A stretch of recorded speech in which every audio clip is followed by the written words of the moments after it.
Coexistence of work and care responsibilities in a society challenged by low fertility rates. Good afternoon, everyone. I am Kim Han-byo, announcer from KBS. I will be also emceeing the afternoon sessions. In session 2, we will discuss gender equality in the workplace, building a society that works together. The former Minister of Gender Equality and Family, Hee-young, will be moderating session 2. Please give a big round of applause to our moderator. Session 2 will begin. Good afternoon, ladies and gentlemen. I am Hee-young, former Minister of Gender Equality and Family. I will be moderating session 2 under the topic Gender Equality in the Workplace, Building a Society that Works Together. It gives me tremendous pleasure to be moderating session 2 at this forum. I'd like to extend my gratitude to the Minister of Gender Equality and Family, Kim Yoon-suk, and the organizing committee for putting together this wonderful forum. In the morning session, we had speeches from Minister Kim Hyun-suk and presentation by Kim Young-mi, Vice Chairman of Presidential Committee on Aging Society and Population Policy, and we were briefed on current status and policy efforts of Korea to overcome this low fertility rates. And we also gained so much insight from ambassadors, 5 ambassadors and deputy head of mission in Korea. And we've also briefed on the various policies of those 5 countries. In the afternoon session, especially session 2, we will deal with or delve into the very urgent issues for gender equality. Let me briefly introduce our speakers. The first presentation will be delivered by Richard Lammers, Vice President of ASML Korea. He will be sharing with us the ASML's experience for an attractive workplace for all. And second presentation will be provided by Professor Ernst Kossek, Distinguished Professor of Management at Purdue University. She will be sharing with us on topics like enhancing women's career equality, and she will be joining us via online. After listening to 2 presentations, we will hear comments from Yoon Jae-young, Associate Professor at Chungnam National University, and Choi Seul-ki, Professor of KDI School of Public Policy and Management. I'd like to extend my gratitude to all of the panelists and speakers who have taken time out of their busy schedules. So with this, let me introduce our first speaker, Richard Lammers, Vice President of ASML Korea. He graduated from the Trent University of the Netherlands. His major was electrical engineering, and after joining ASML in 2005, he was relocated to ASML Korea. Since then, he has been living in Korea to be very active operating the Korea headquarters, in charge of the customer support as senior members of the ASML. Richard Lammers, you have the floor.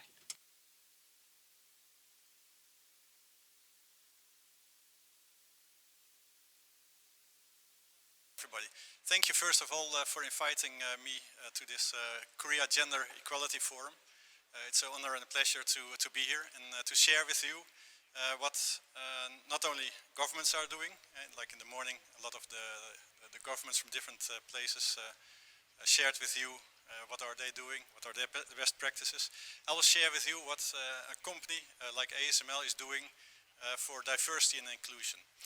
We realize this forum is about gender equality, but in a company like ASML we like to take it a little bit further and look at the complete diversity spectrum and make sure everybody's included. As introduced, I'm Richard. I'm working for ASML. I've been in Korea since 2005, and I will share the story of ASML. First, a short introduction of ASML. I think most of you probably don't know ASML because we are a business-to-business company. We are making equipment for the semiconductor industry, and actually it's the leading edge technology that what we produce. Our main customers in Korea are Samsung and SK Hynix. If you look at our business, the company is growing very rapidly.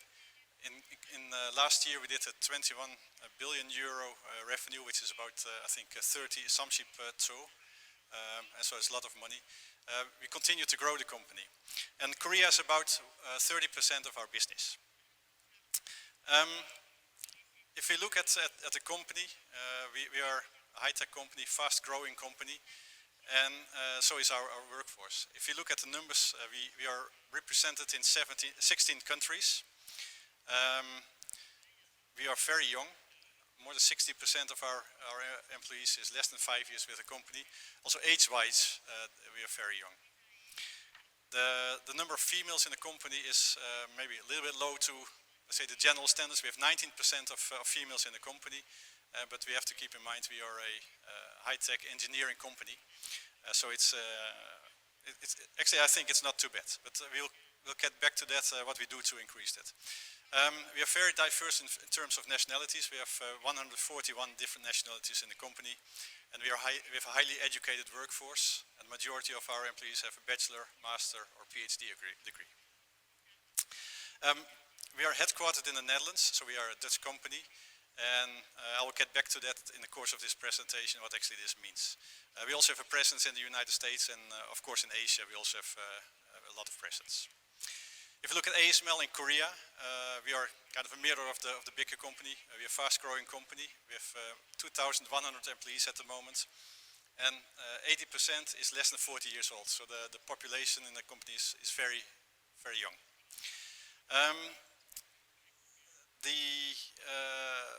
We do a lot of work also with the governments, and we get a lot of recognition from the government. So I like to thank the ministries of Labor and Gender Equality and Family for recognizing this. So we have several recognitions, even recently again renewed, being family-friendly company, and also creating a lot of jobs, continuing to grow.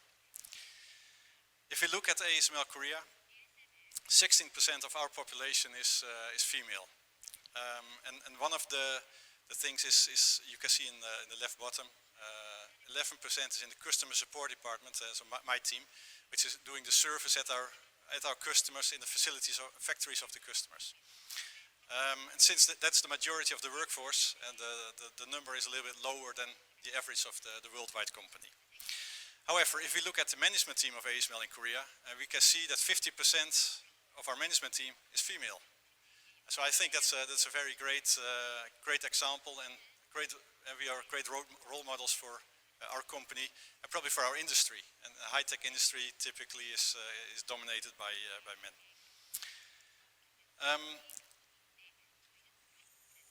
ASML, from the culture, from the long term, and from being founded in the Netherlands, having the Dutch culture, also coming from a startup culture, we have 3 core values, which we can clearly recognize if you work in ASML.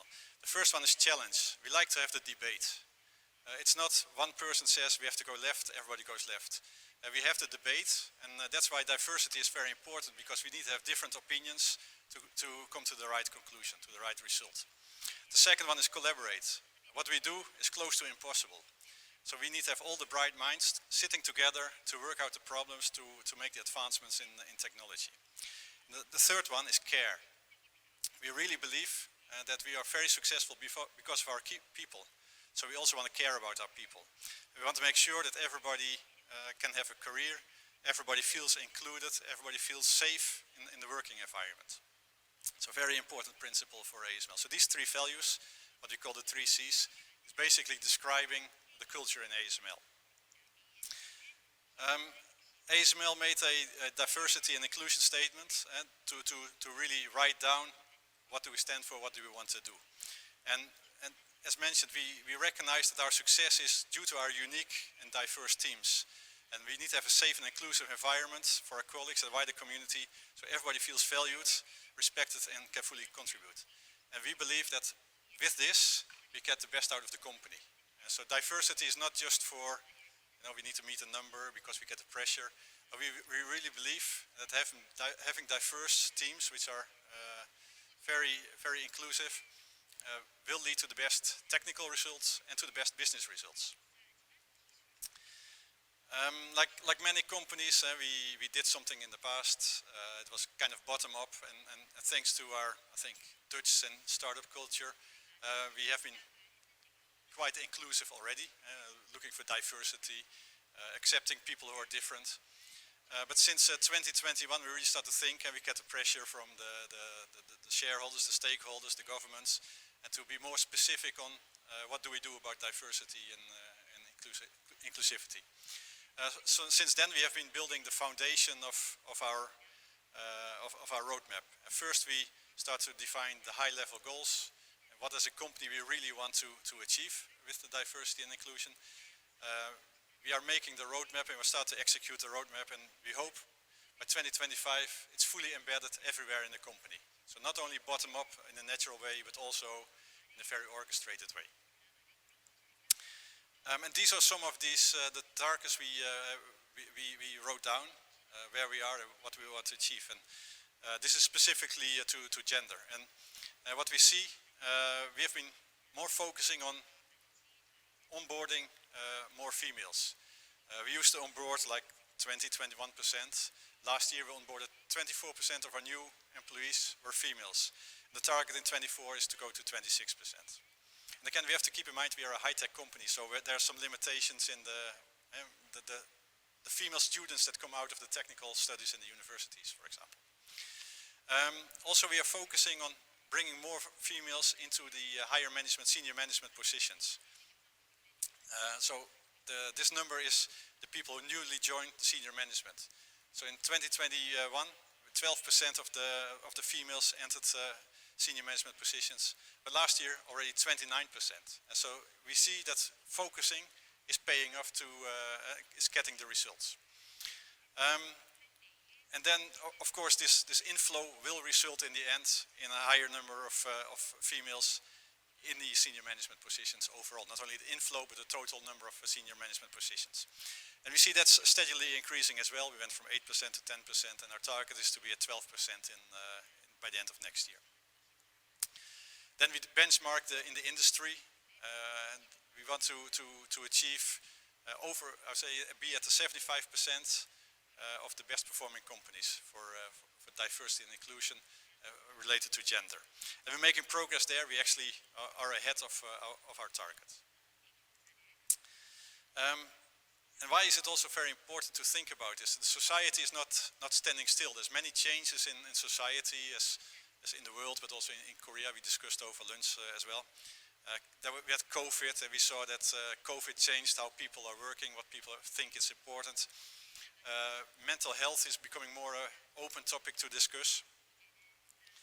Remote working-life balance, and we see especially in Korea there's a big shift in how the younger generations thinks about working tirelessly, and we see it's more important to have a balance between the work and private life.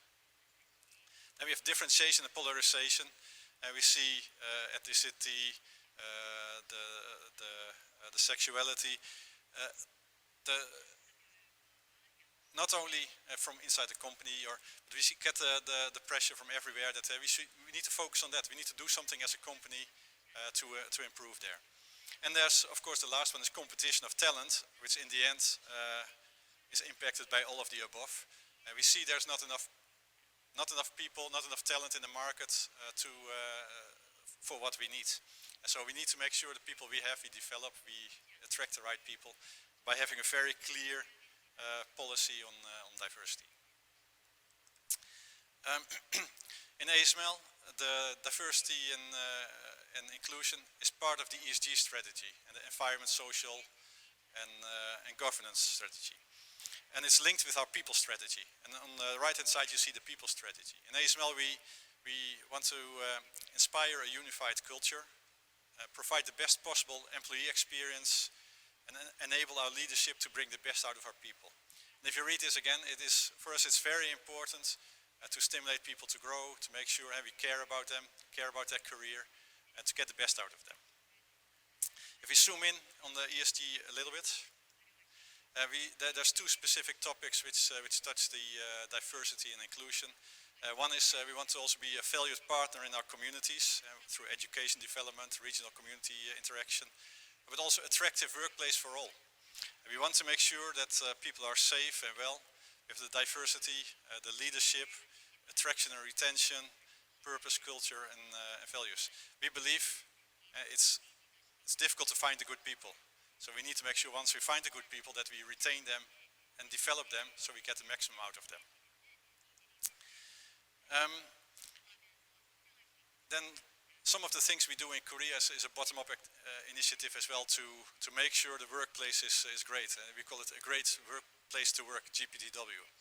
It's run by our employees, and they represent all the sectors in our company. They create fun events, but also engaging programs and activities through the year. And one of them, for example, is the ASML Korea Music Festival. Actually, last week we had the event in Chamsil in the stadium. We invited several of the very K-pop stars to engage the employees, but also their families. They could bring their families and they could bring their friends. And to make sure that ASML is recognized by all the surroundings as being a great company. Also on the left bottom you see there were 250 ASML employees who joined voluntarily the Seoul Marathon. They're running a half marathon, 10 kilometer, 250 people. And we awarded some prizes for them to make them more eager to do good. So 5 of them actually we'll send to the Netherlands, to Eindhoven, to join the Eindhoven Marathon, which is a huge sponsored, ASML-sponsored marathon, which is in October. Also, we do other activities like the e-games, the e-sports, which obviously is more popular with the younger generation. The last point I want to make, it's not about only like inclusion, what we do for the ASML employees, but we want to do a social contribution to the society. Some of the examples are on the picture on the right hand side. We employ several disabled people who run a coffee shop inside ASML, and you cannot see their faces through the mask, but the people are very, very happy to work at ASML and have this opportunity. And our employees are extremely proud of doing this kind of thing for society. We do some sponsoring to orphanages and the chairs in Fruit of Chairs in Hwasong City. We also we sponsor and enable a Korean school in Eindhoven. Eindhoven in the Netherlands is where ASML has the headquarter. Many Koreans moved there due to working for ASML in the headquarter. So we sponsor ASML school or Korean school as well there, because we also think bringing Korean culture to the Netherlands is important. So some of the ASML employees, children join there, but also some of the other people living in the Netherlands, they come to this school. Lastly, education is extremely important, STEM education. We are a high-tech company, so we need to have many students coming out of the high-tech school. So we participate in many events to stimulate more people to join the technical studies, and also for females to join the technical studies, because that's one of the challenges we still have. Females are also underrepresented in technical studies. So we do lithography classes in universities. We have ASML Tech Talk, which is usually a huge success. We did just this last month. And we do science camps in elementary schools to have the children firsthand see what is technology, why would it be interesting. So these are the things we do as a company to stimulate the diversity and inclusion. With this, I'd like to conclude my brief presentation. So thank you for your attention.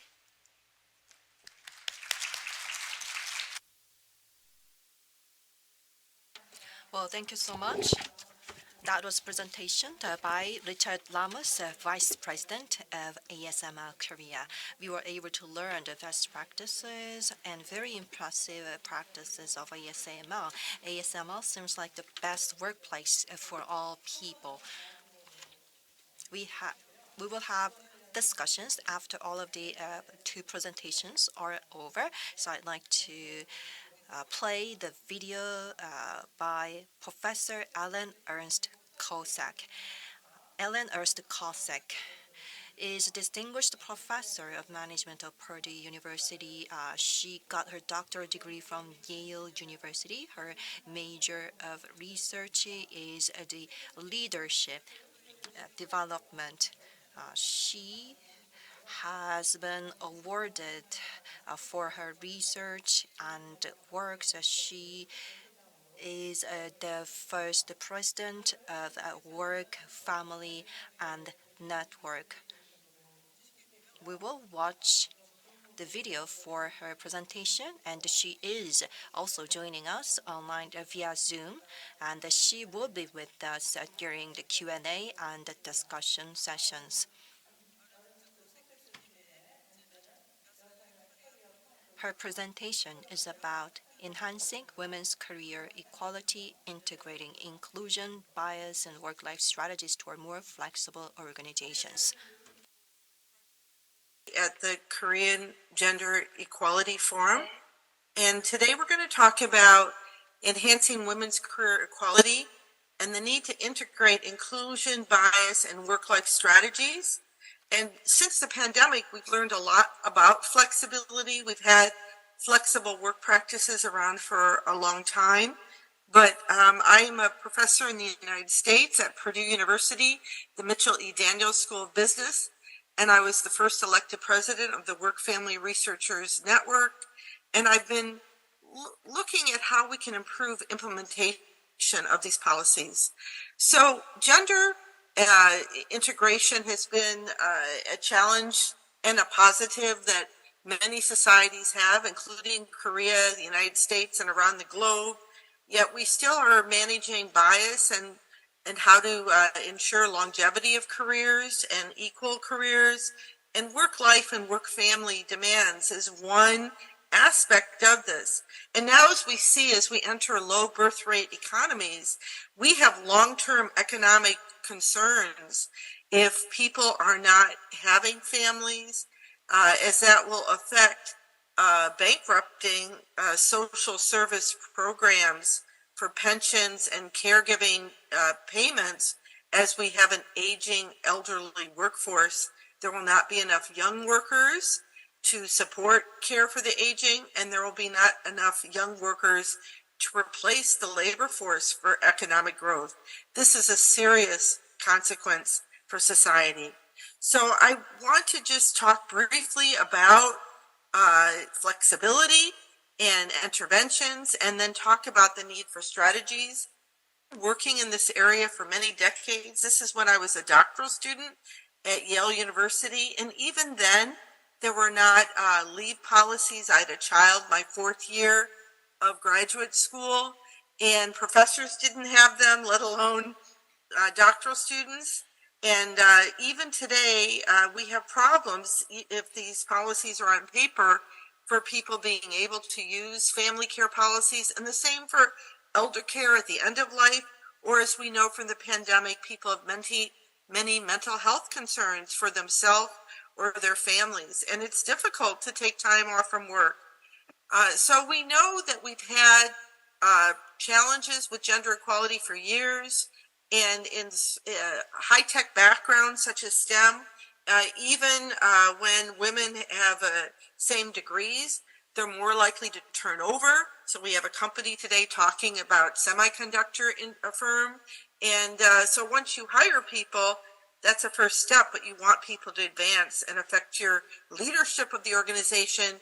It's same in academia, where many of the STEM workforce comes from, getting PhDs, but working in industry or masters. And even in Silicon Valley in the United States, there's vast underrepresentation, and the pay gap once is the greatest for people with high human capital investment, such as our engineers. And so this is a problem for society. So, and this is also, though, in politics. I know we have some ambassadors here today, and we know that women comprise half the population, but are less than 5% of CEOs, 19% of corporate board members. And gender is not a binary variable. Now we are seeing more gender equality. There are men that need to be involved in caregiving. Many people have different identities, sexual identities. But we're talking today about women or people who identify as women. And we see in Congress in the US, and I'm sure in other countries, women are underrepresented. Yet what's interesting is in the US, and I would believe it's happening in many societies. Women are well represented at university, but it's not translating into the workforce. So the second thing we want to talk about is, well, what can we do about these policies that we have on the books, such as flex time, paid leave, teleworking, part-time work? Why aren't they working? And the problem is, in the UN, who has, I know, opened an office in Korea and has been focusing on gender equality for decades, we have not figured out how to implement flexibility policies without backlash for the people that are using it. Are they viewed as career committed? And they're meta-analyses, just like in science, we need better studies of how to implement social science interventions such as flexibility. And what's so troubling is that if policies are available on paper, that's linked to perceptions of lower work-family conflict. But when people actually use the policies and studies measure if somebody has used flex time or worked at home, that does not necessarily reduce work-family conflict. So we have to move beyond this idea that we, as leaders, say we care about flexibility on paper, but we haven't figured out how to change culture and work structures and how to link flexibility to the business. I recently wrote an article on implementing flexibility, the future of flexibility, for the Harvard Business Review, and it was picked as a top 10 article of the year. It is in a book called HBR's 10 Must-Reads for 2023. And leaders oversimplify the challenge of making flexibility, which supports gender equality, core to an organization's strategy. They haven't looked at how work processes can be more flexible. So we have things on paper, but now that the pandemic is getting over, we have back to the office. I know I've been interviewed by Vietnamese and other newspapers that Korea has one of the longest work hours in the world. And so just because we have policies on paper, people are afraid to use them. You don't automatically have work-life balance. Well, how did we get here? When we first started having flexible arrangements as women began to enter the workforce in large numbers, in the US it was at many different times over history, but most recently with the civil rights movement in the 60s and 70s and 80s, it was viewed as an accommodation.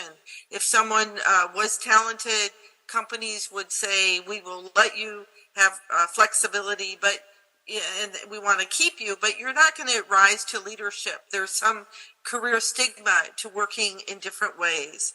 Then, as we saw during the pandemic, companies learned that you could work at home. We had what's called boundaryless work, and people now were willing to overwork, work long hours as a way to keep their families together and be viewed as good employees. And that's still happening today, that people will work 24/7 or odd hours as a way to retain flexibility so they can be at home and care for family or not be at work all the time. But that's not very healthy. You're not sleeping well. You're not able to disconnect from work. I've studied work-life boundaries. And this hybrid and flexible arrangements that we're moving to the future, my fear is that flexibility if there's a worker mismatch. So we need to come up with core hours for people's availability, but then let people be off work. So overall, we don't want to be too loose on flexibility, saying, people can come and go as they please. We certainly need to not have process losses of teamwork, being together and getting work done. But we do need employees to have some flexibility to be able to go to the doctor, to be able to pick up children from school, to be able to exercise. And the companies that figure this out will have, and the societies and governments and nations will have flexibility as a core human capital strategy to advance competitiveness. But we don't really still see work-life as being valued, and so we want neither stigma for using it or cowboy cultures or cowgirl cultures where people can do whatever they want. I have done recent reviews on flexibility policies and the different types of control. And I think it's important if you're a company trying to implement these to look at the mixed consequences of use. So this is from an article that just came out in the Journal of Management. My colleagues were Matthew Perugino at City University of New York and Brenda Louch at Simon Fraser University in Canada. And I won't go through the whole chart, but you could read the article if you're interested. But the overview is that when flexibility is done right, people have control over where they work for the work role. They can control how much they work for workload. They can have some influence on scheduling at either end of the day if they need to go to the doctor, go, just take care of themselves, if they need to exercise regularly or whatever makes them a whole person. If they can shut off work, permeability has not often been thought of as a flexibility program, but I believe it is because we are connected 24/7 from our smartphones. And so we do need times to disconnect from work for health or be able to take a call at work if someone or family member needs to contact us. And then we are not very good at taking time off from work, which would be controlling the continuity of work. And bundling is something that's been under leveraged to use policies together.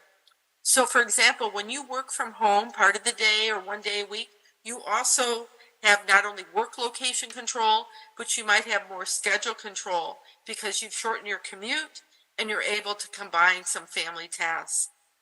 So different control over the work role. And what flexibility is not is forced homeworking. This is a picture from a study I just did of engineers and faculty in the U.S. And so we need to make sure when people are home that if they are a separator and need to separate from work, or if they're an integrator, or if there's someone that has different peaks and valleys of the day, when they're very busy focused on family or very busy focused on work, those are cyclers that they're able to follow that style because it fits their values.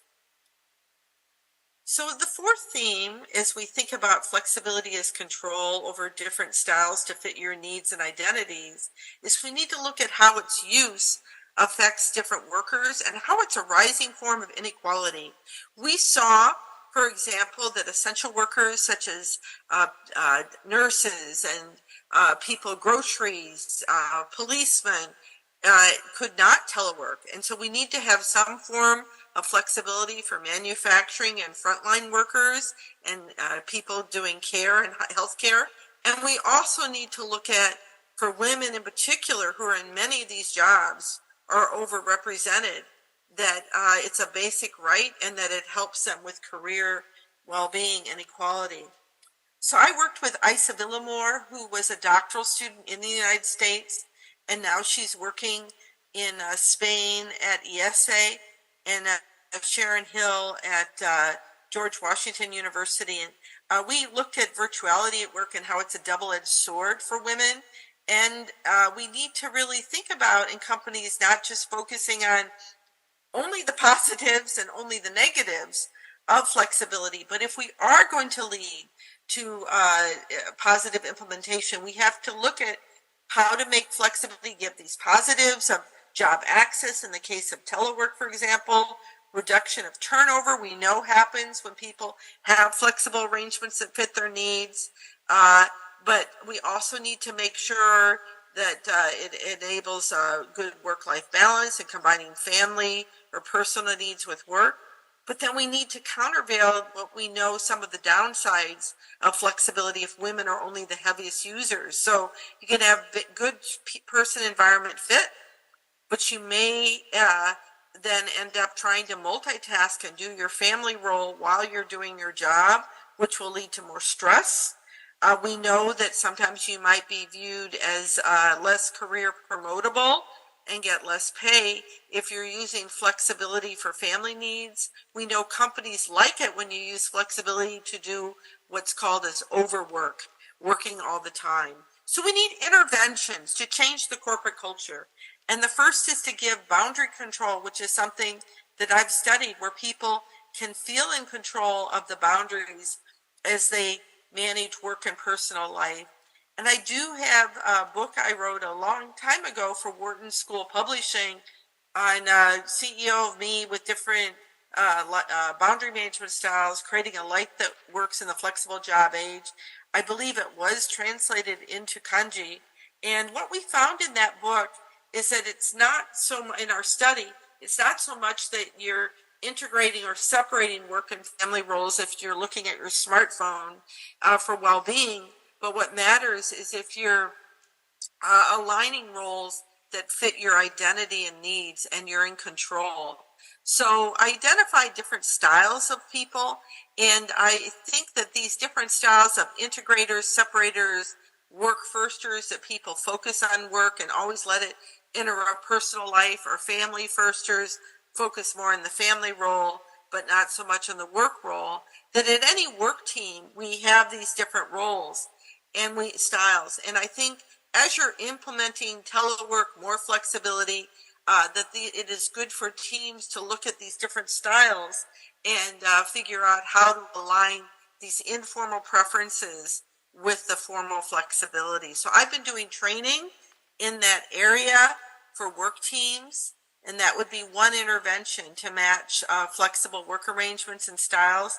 A second area I've been doing interventions and training with a colleague in Oregon is we've been come up with leader behaviors to train leaders on how to implement and support work life and flexibility, family supportive supervisor behaviors.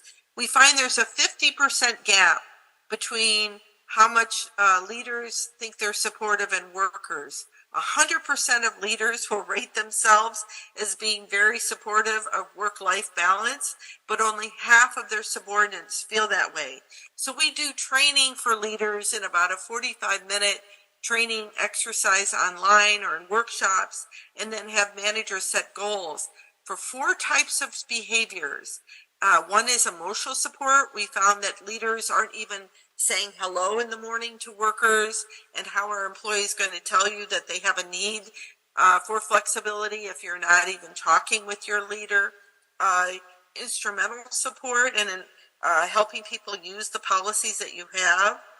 Role modeling is when leaders themselves are open about their own work life and flexibility needs. If you work for a workaholic, you will not feel comfortable using policies that are there.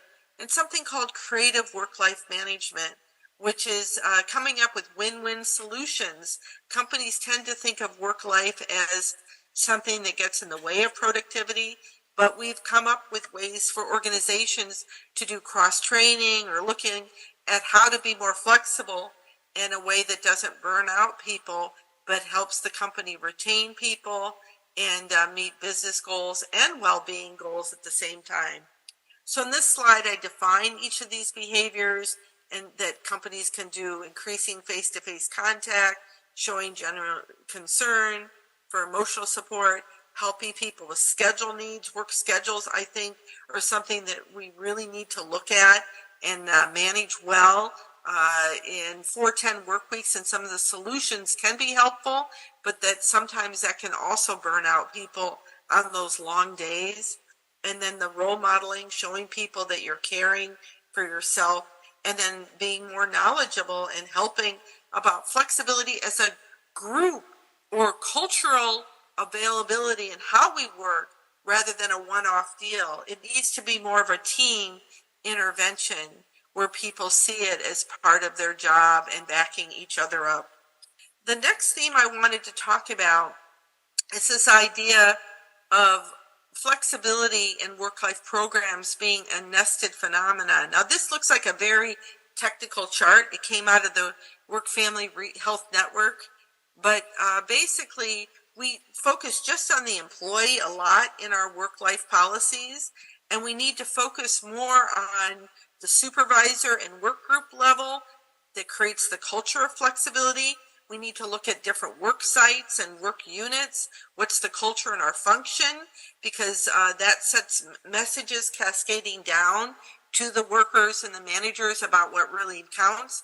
And since this is a government presentation, the communities could do things to add more childcare, help with transportation, help with commuting strains to help make it easier for work cultures to support the employee. And then if you look at the family at the bottom, we know that we have more mental health challenges with children. We know that people are not having children, even though you have policies for families.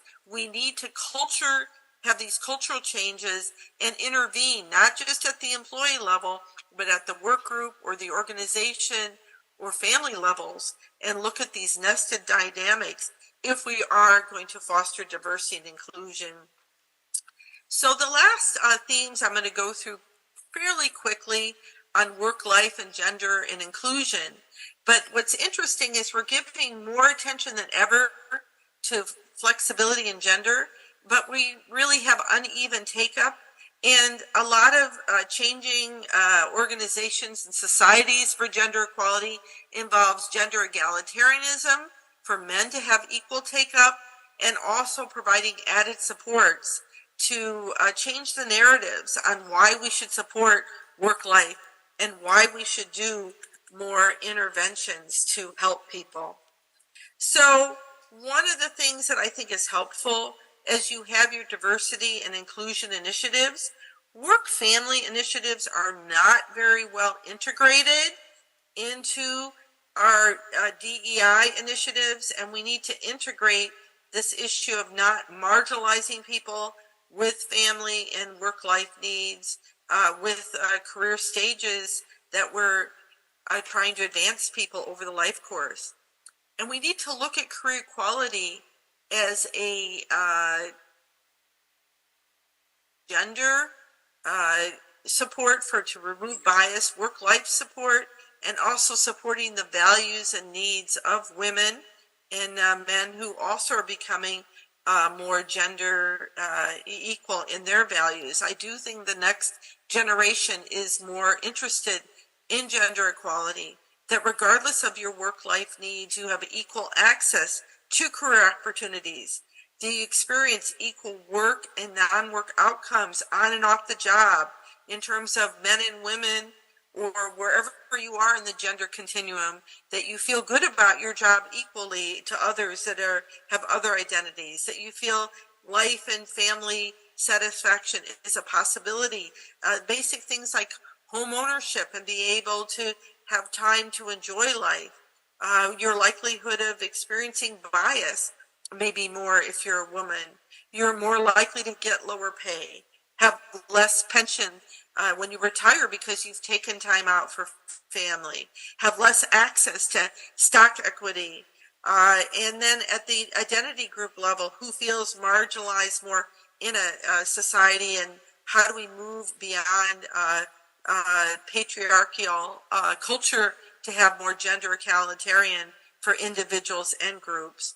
So in another paper that I wrote in Journal of Management, we looked at the idea that companies and organizations and societies tend to focus on gender bias or work, family, or career preferences separately, but not together. And so is it women are they opting out, or are they pushed out? So if you look at this idea of career preferences, the idea that women for PE fit, person environment fit, need to feel more collaborative, supportive cultures, that will entice them to want to have a lifelong career and feel good about their careers. Gender bias and discrimination. We need to ensure that there's positive experiences. And then work, family, and enrichment would be part of this experience, that we need to integrate all of these together. So I'm going to skip forward to the idea that we need to integrate different ways of supporting people. So one is for career, person, environment fit. We know that many workers today, especially women, are what are called dual-centric, where they're high on valuing family and they're high on valuing work. And yet we've designed organizations where we don't support dual-centricity. We assume that if you're highly work-centric, that you will not take time out for your family. And we really need to shift notions of what is an ideal worker and an ideal professional, and have a way to have work support other important societal identities, mother, daughter, and show this. And we've seen the consequences of a low birth rate of economy of not valuing this. Integrating this support, we do need to make sure there's not gender discrimination from using career policies that support family. Many of your companies have them on paper, but they're underutilized. Work should not be viewed as this masculinity contest. It needs to be supporting different ways of working and being able to be whole people. I know that sounds idealistic, but we need to make it an equal playing field, like the picture here of the person going up the steps. And then for work life, we don't have enough childcare. It's very costly. Many women are spending in families over half their paycheck on childcare and elder care as well. And people are exhausted. So, many people are forced to have children either early in their career or just one, but there's not enough societal supports to make this a valued role. And sometimes policies that are gender neutral backfire. So treating everyone the same sometimes has unintended consequences. A case in point was a study of U.S. economics professors. And what they found is when they mandated that before someone got tenure, regardless of whether they were a man or a woman, they automatically got an extension on their tenure clock if they were having a baby. It actually decreased women's chances of getting tenure. Why? Because men have different family structures often than women who have a baby. They're more likely to have a stay-at-home wife or someone whose career is secondary, where women are more likely to be single mothers or in dual career families. Women are more likely to be nursing and doing more of the child care while trying to do their job and write.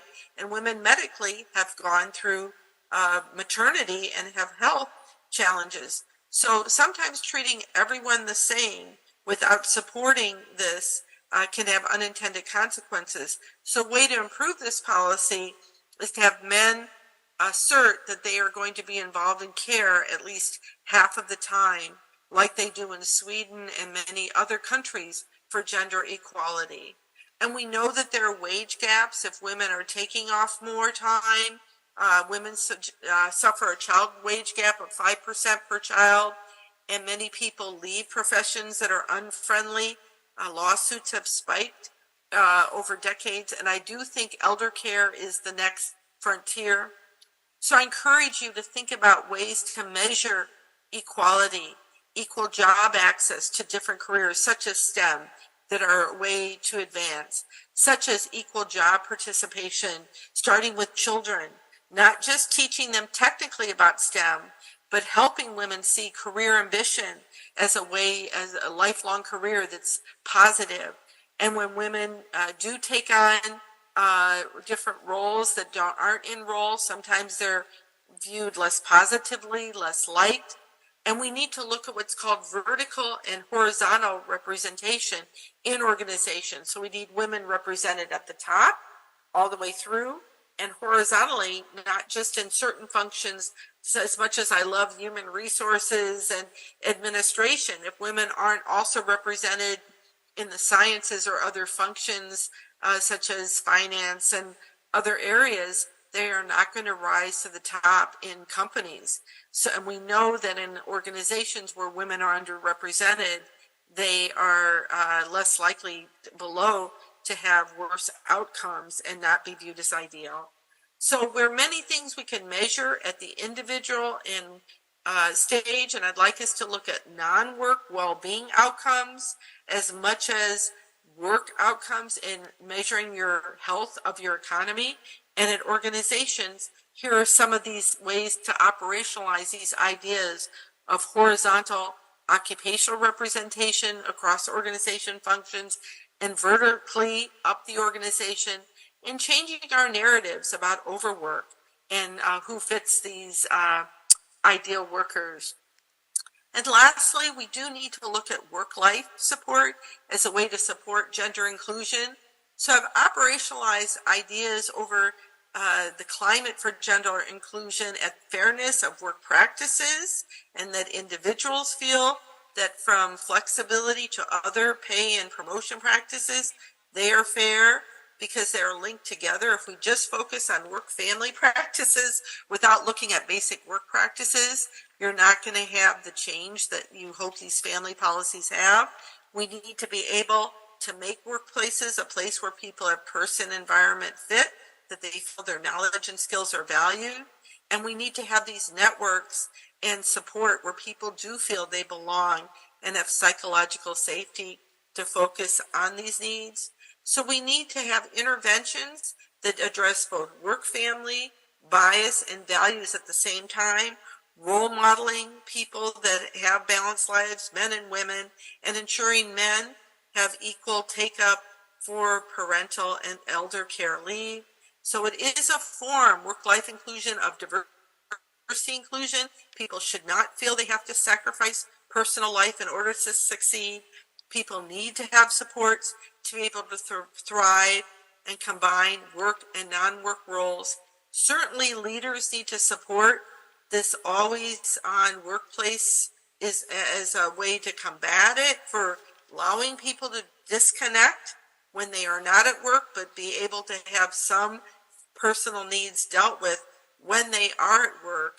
And this is a tricky line to balance. So in summary, we need to ensure basic access for all workers to work-life supports. It's a basic right.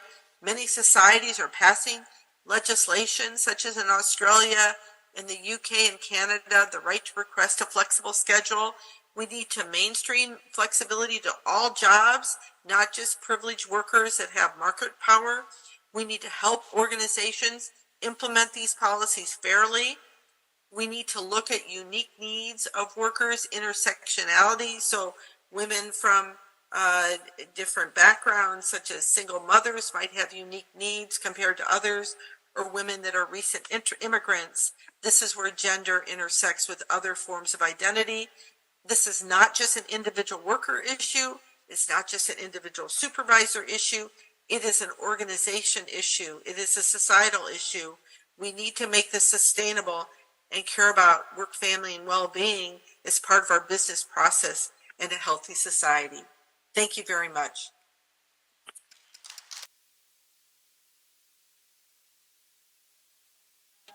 Well, thank you so much. That was a presentation by Professor Kossek.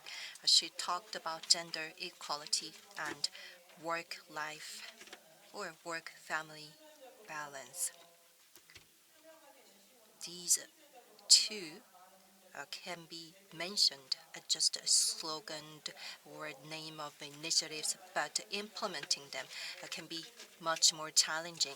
But she shared with us how to implement those initiatives in real life.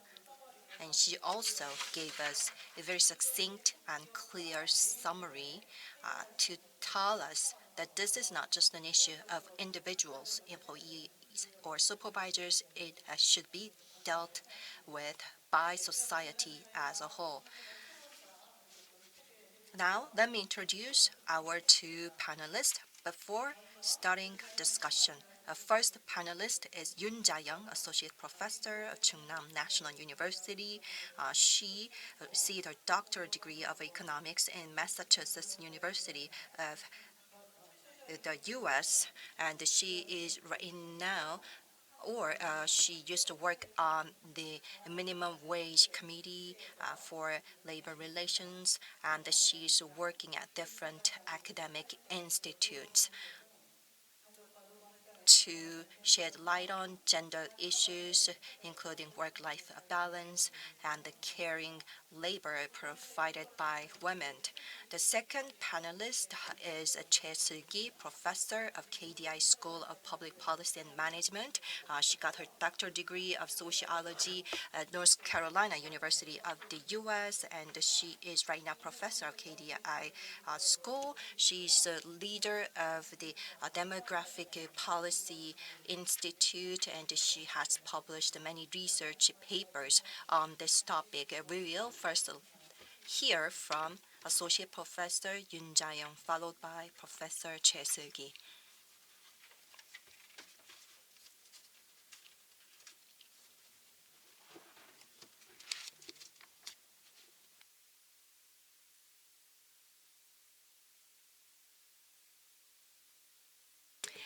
Hello, everyone. I am Yoon, professor from Chungnam National University. I have prepared my panel remarks, but I don't have a presentation material. I heard the two very interesting presentations. Professor talked about work and life. It was a very broad topic, and it was very interesting to hear. In order to realize career equality, she talked about the interventions that are required. And the concept of gender career equality, that concept was slightly unfamiliar to me, and that was introduced. And she also talked about the equality in outcome, both intrinsic and extrinsic outcomes, and we have to pursue, measure, and evaluate this equality based on multiple identities of individuals, including gender. If we look at statistics of various countries, women are still underrepresented, and this career equality between two different sexes are not being improved significantly across the world. Women are more likely to take on dual burdens of work and care, and she sometimes is relegated into underproductive or less productive population. So she does not fit into this ideal worker model, and as a result, both voluntarily or involuntarily, she is forced or walks out of the workplaces. She gave us the proposition that we need to have a whole new different evaluation to better reflect the women's roles in our society, and to make this possible, we have to reflect this paradigm shift into our perspectives. The work-life balance that just targets mainly a female population only. We do not talk about work-life balance for the male population, but to achieve work-life balance in its true form, we need to give both equal work environment for both genders, so that they can have access to various types of life or various work sectors of life.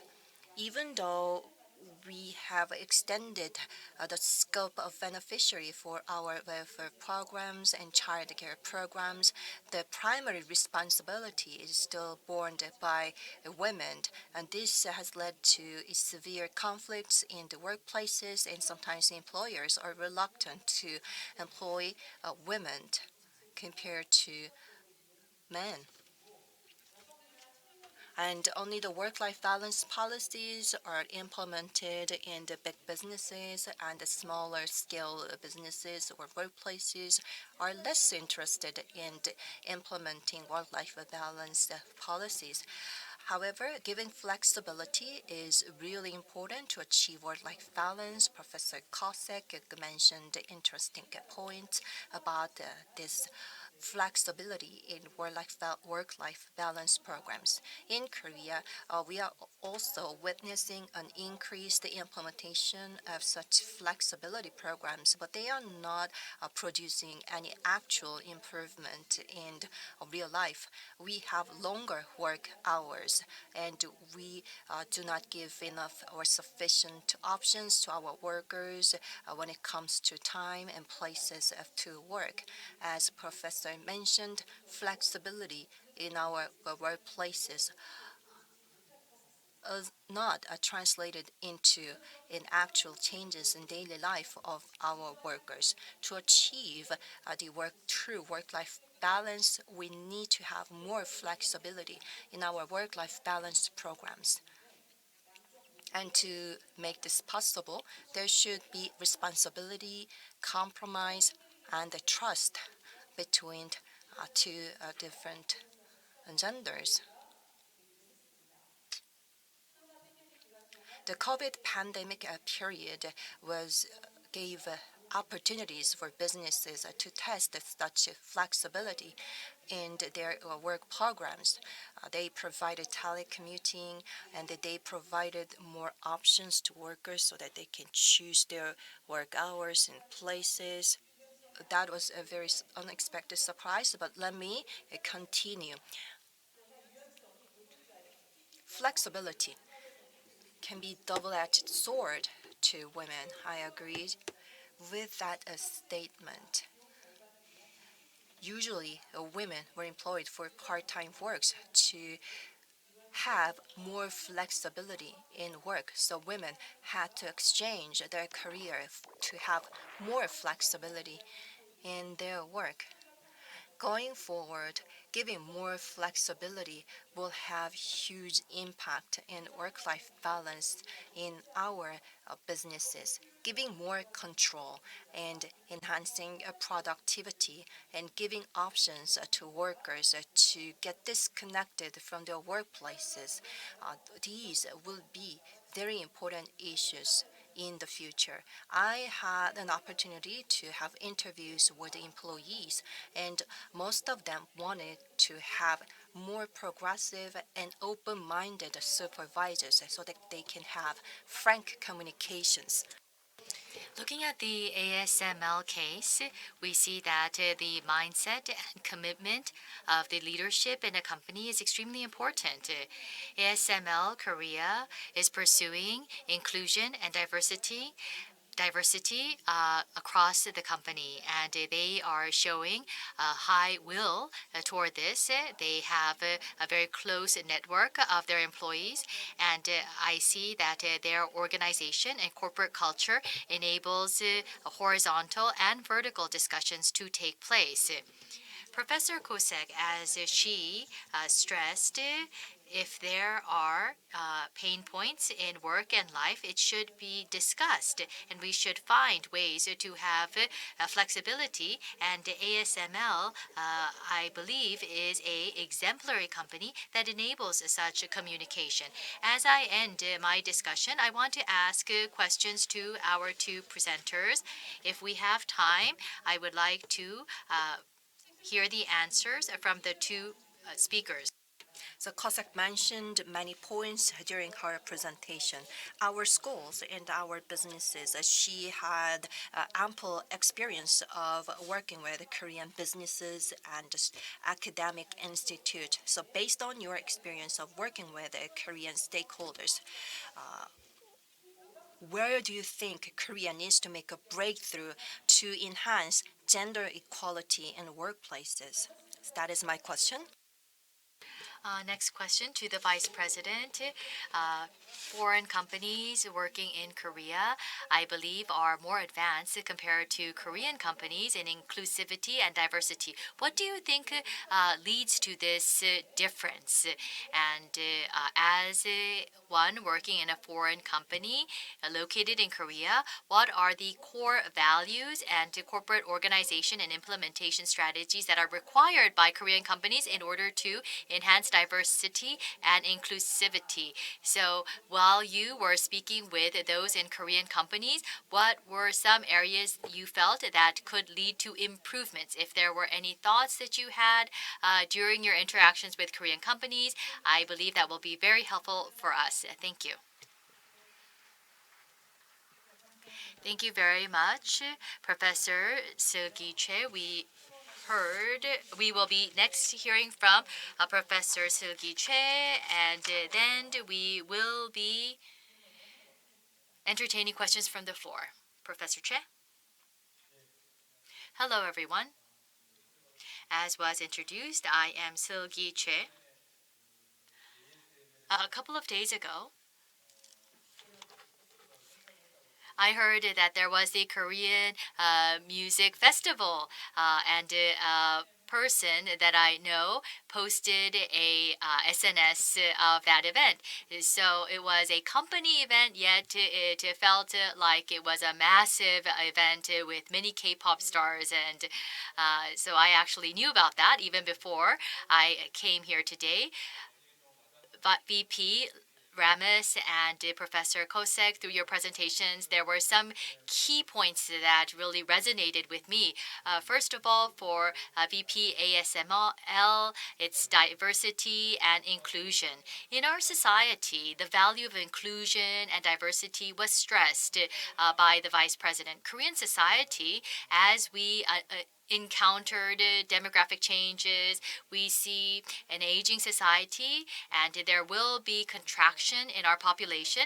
And in that process, for Korea to remain vibrant and dynamic, and for it to continue to grow, I think for this to happen, we really need to uphold the values of inclusion and diversity.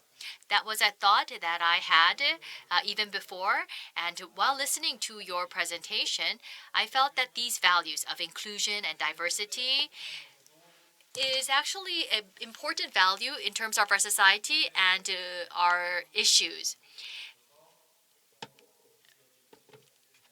Will the making a workplace a better place to work, will that just lead to changes to that company? I think that that will be a source of continued innovation too, and that will lead to competitiveness of the company. So I believe that it is a value that can be pursued side by side with business interest as well. Diverse lives and embracing and celebrating such diversity can begin with a flexible workplace. And that is also related to work life and work family balance, and helping in improving the fertility rate. And I think that was a case in point regarding Professor Kozek's presentation. It was in the middle part of our presentation. Family-friendly policy is not friendly at all in practice. Well, that sentence really resonated and really sit well with me. There are many family-friendly policies introduced in Korea as well, but they are not creating real impact in our employees' daily life. When we talk about low fertility rate improvement policies, and sometimes there was a criticism that those policies were not so effective, but these programs and policies did not count for much part in our budgets. And sometimes the reason why we are not overcoming these issues is because these programs were not so effective and they were not friendly at all. That is because that we have oversimplified this challenge, and I think that was also echoed by Vice President Lammers from ASML. We try to make flexible programs, but just creating flexible programs would not automatically solve this challenge, these very complex challenges, depending on the job task, job type, and industry type, and even within one individual's work type. There can be various factors that can affect flexibility, and the factors that should be considered if we really want to create an impact out of the flexible programs. We need to make such a very delicate policies and programs to deal with this gender equality issue. In terms of gender equality, Korea society has improved a lot, and we have different policies. But despite that, there's still gender inequality in Korea.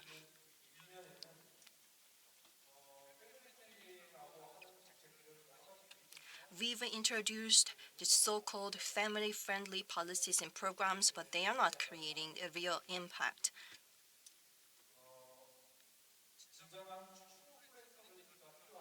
The true flexibility should be introduced, and I really agree to that. But this can be some repetition of the same words.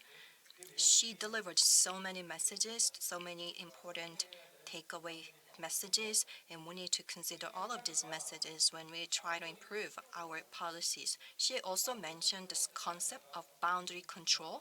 Yes, controlling the boundary is really important. In the past, we had such a clear separation between men's job and women's job.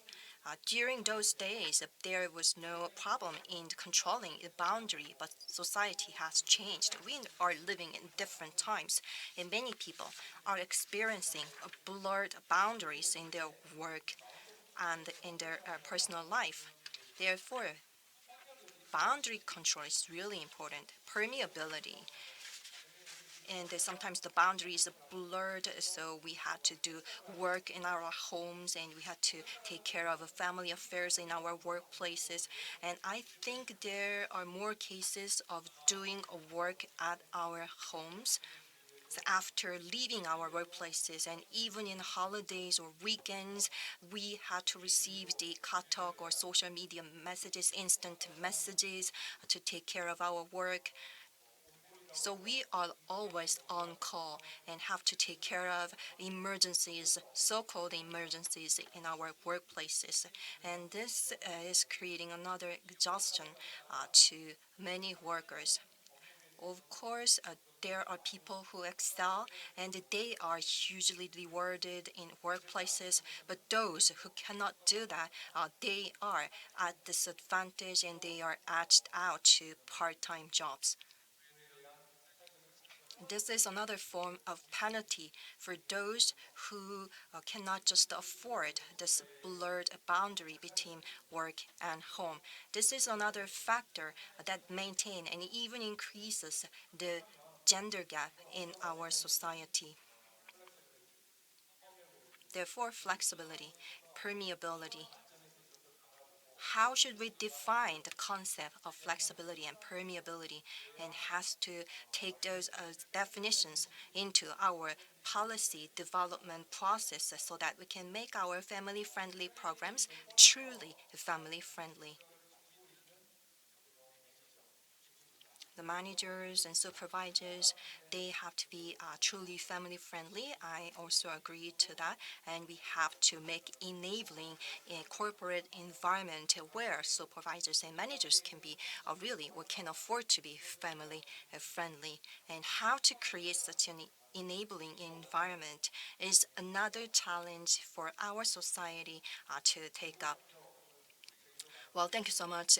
Both presentations were so insightful to me. Thank you. Thank you, Professor Che. Regarding the two discussions, we will now hear from the two presenters. Any answers or comments that you would like to make? First, let us hear from Vice President Lammers. I think one of the questions was to if we compare a foreign company with a Korean company, and what advice can we give to a Korean company to make progress on the gender diversity? I think first of all, I must recognize, having lived and worked in Korea for quite some time, that my counterparts, that my customers are, I think, 99% male. Not very often I am in a customer meeting where I interface with a female. So there is still a lot of progress to be made by Korean companies. And it's not easy to say you have to do 1, 2, 3 and then you're there, right?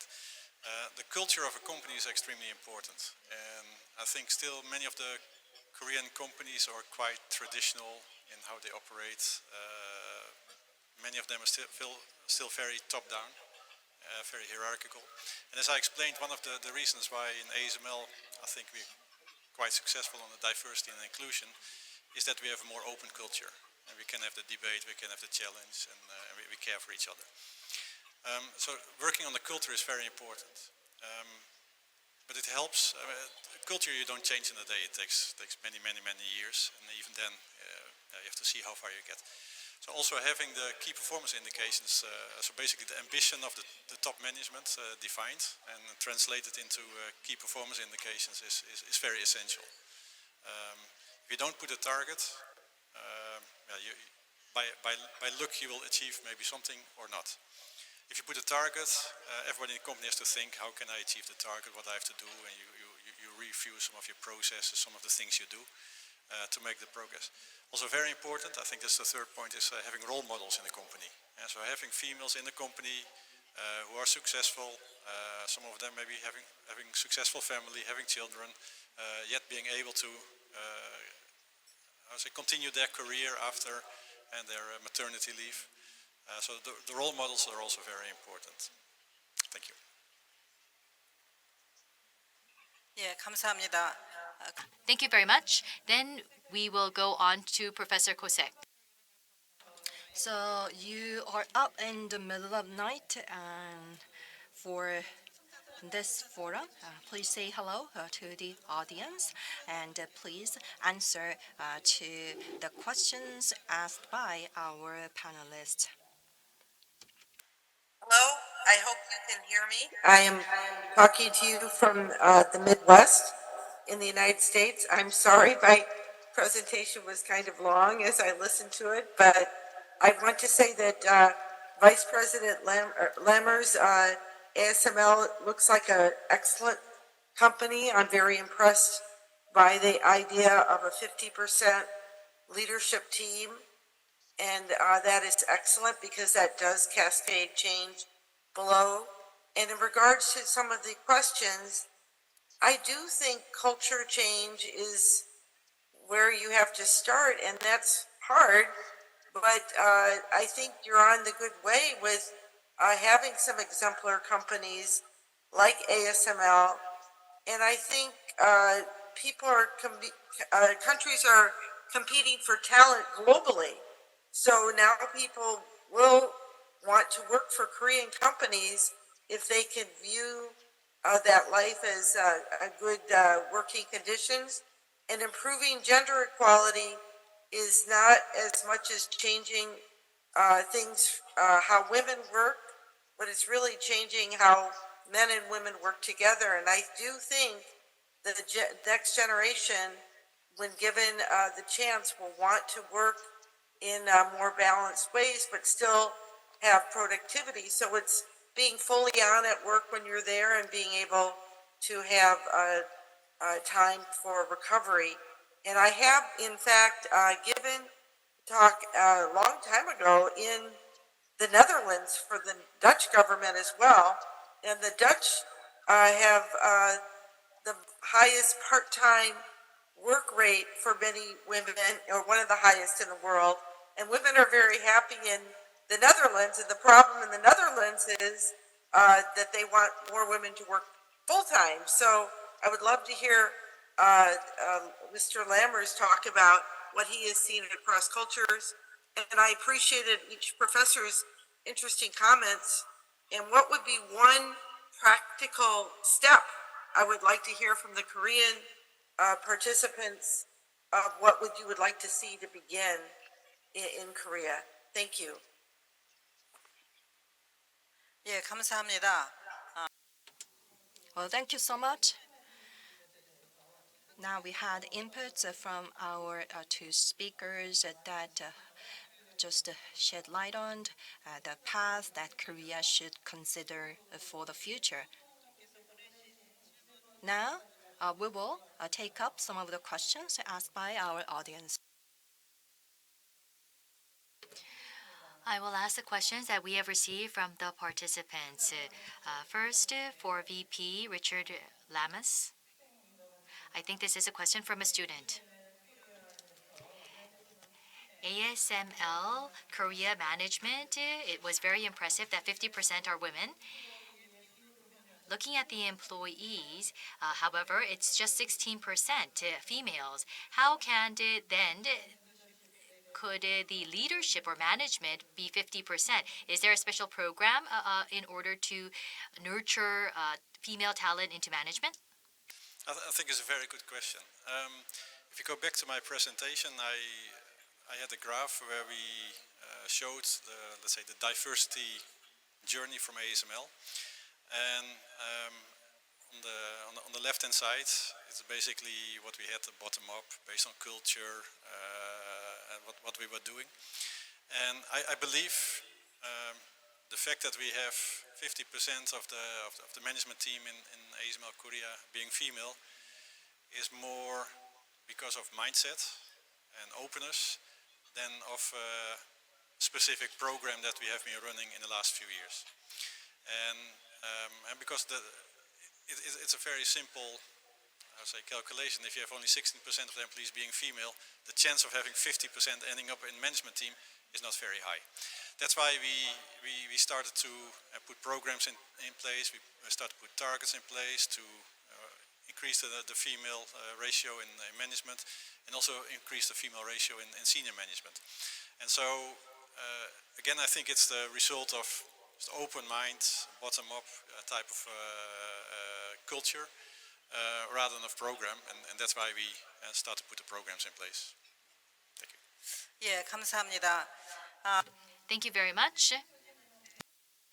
Now, a question for Professor Kossek.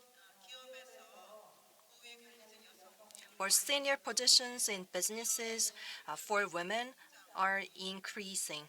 So there are more females in senior positions of businesses. And how can we create a win-win situation for businesses when they increase female senior positions?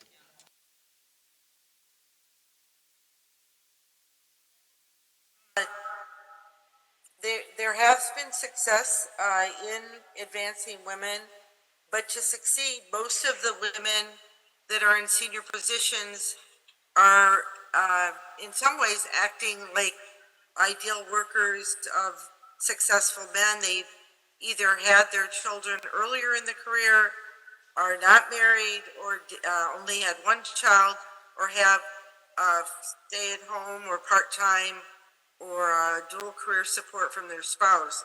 So I think the success will be when we don't, when we can move beyond counting the numbers of senior women and just looking at talent regardless of gender. And we're not there yet, but certainly ASML having 50% representation is a good start and a model.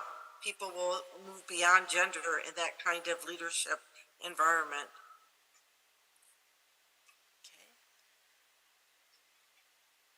네, 이거는 This question, I think, is for both of you.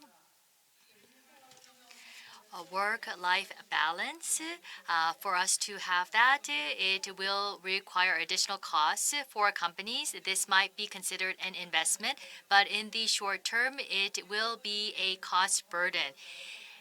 What type of support or help can the government provide to companies?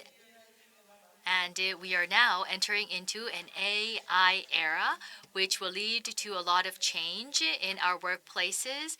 So can you talk about gender equality in an AI era, if you have any comments on that?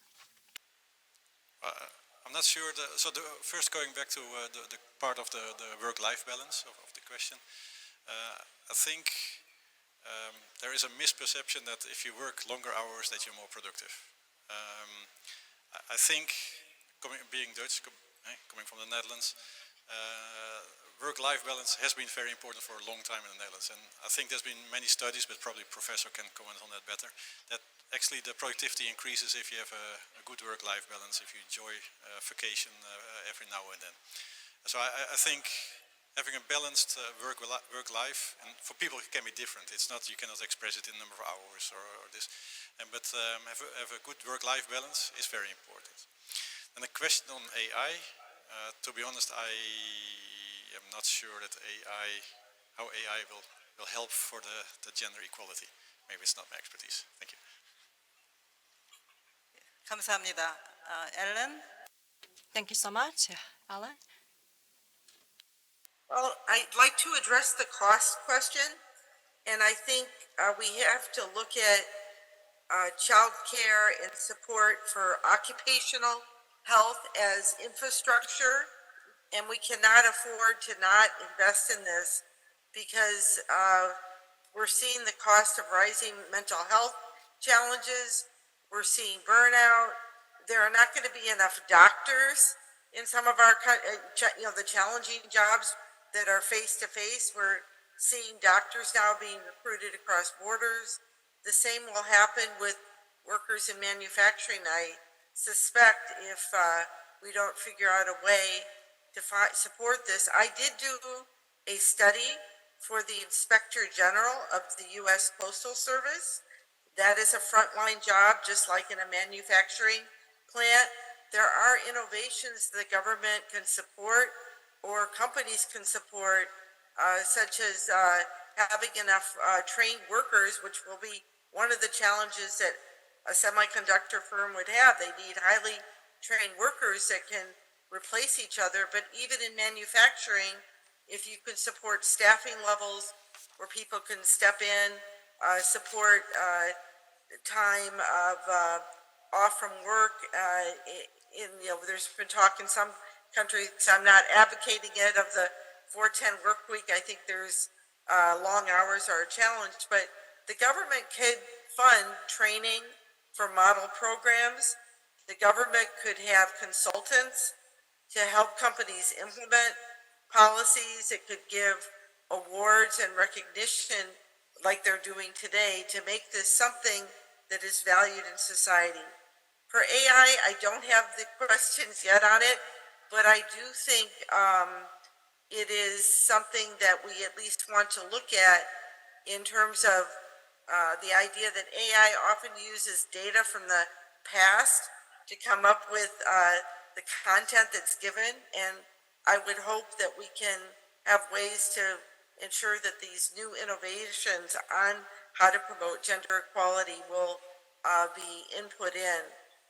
But bottom line is, if we don't increase support for childcare, elder care as infrastructure, and helping people want to work longer, we will not have enough workers. So I don't see how companies can't not support this, and this is a critical government investment. 예, 감사합니다. 혹시 두 분 토론 선생님 뭐 Thank you very much. Do the discussants have any comments to make? Yes, we are out of time, so we will have to close the second session here.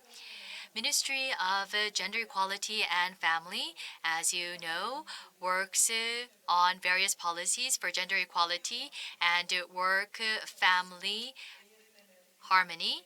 And ASML was evaluated as a outstanding company in this area, and that's why the vice president was invited. We heard from the professor that this is not an individual problem, a personal problem. It is a community issue, and government policies are also important too and are required. I believe that all of these comments greatly contribute to our theme today. And now we would like to conclude session 2 on gender equality in the workplace. Thank you very much. Thank you very much. We have now concluded session 2, Gender Equality in the Workplace, Building a Society that Works Together. I would like to thank former Minister Hee-young and the presenters for their contributions. Well, the topic of session 2, gender equality in the workplace, building a society that works together, and we had an in-depth discussion in session 2. Now we only have one session left, but before going on to session 3, we'd like to have 15-minute break time, and we will resume at 3:45 for session 3. Session 3 has this topic of United in Care. It is about a care service across society, and I will see you in the 15 minutes.